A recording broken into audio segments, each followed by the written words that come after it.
dinqisiifadha. Dooyin ta'u nyaata rirmaa jedheetiin ni faayaa oola. Cunqursee dhagaaf jirma guyyaatti al tokko nyaadha. Kan kaan nyaatu si'a sadii.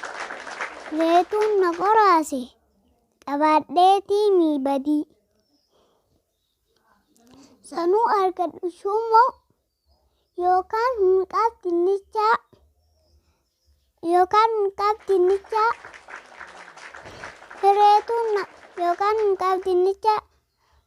hireetuun na qoraase qabaadheetii miibadii. Sanuu argadhu shummoo yookaan hunqaaf dinnichaa nyaadhee xiqquma turraan garaan beelaan didichaa.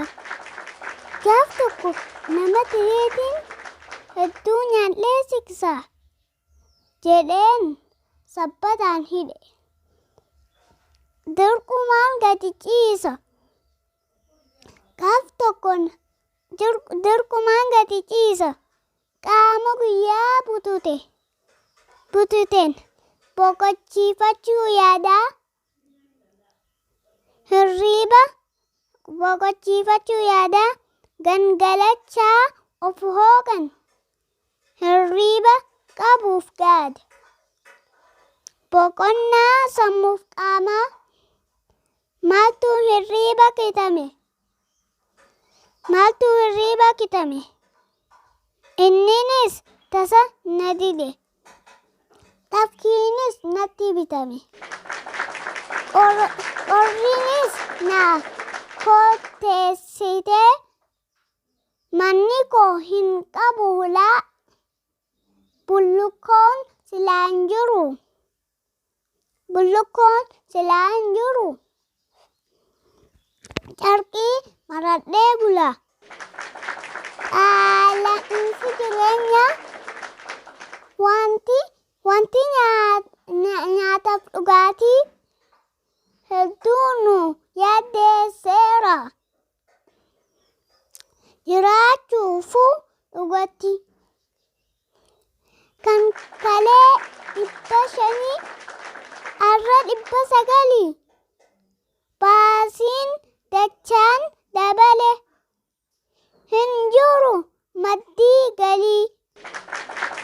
Jiruun nutti muddite yaachiftoo dabarana. Kiraan manaatis dachaadha. Balli maali jaran? Eegaa haga yoomiitiin baadha harkoota rakkinaa. Biyya kamii barbaanna qananii wal argina.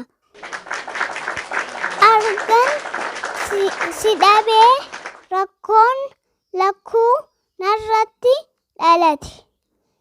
Eessa jirta qananii? Maaliif tuyda natti qalte?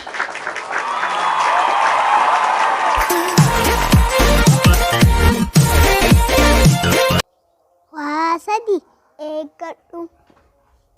Biyya haadha ija. Waa sadiif qophaa'e. Dirqama sitti laatamu. Beekumsaaf, gaa'ilaaf. Waa sadiif qabatu. Waa aadaa kee,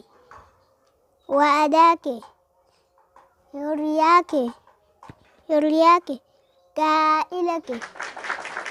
Waa sadi to'adhu. Arraba kee, dalansuu kee, miira kee. Waa sadi dinqisiifadhu. Bareedina jireenya uumama. Waa sadi hidhi.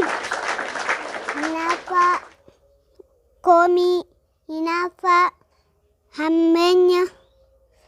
Waa sadi baay'ee si barbaachisu.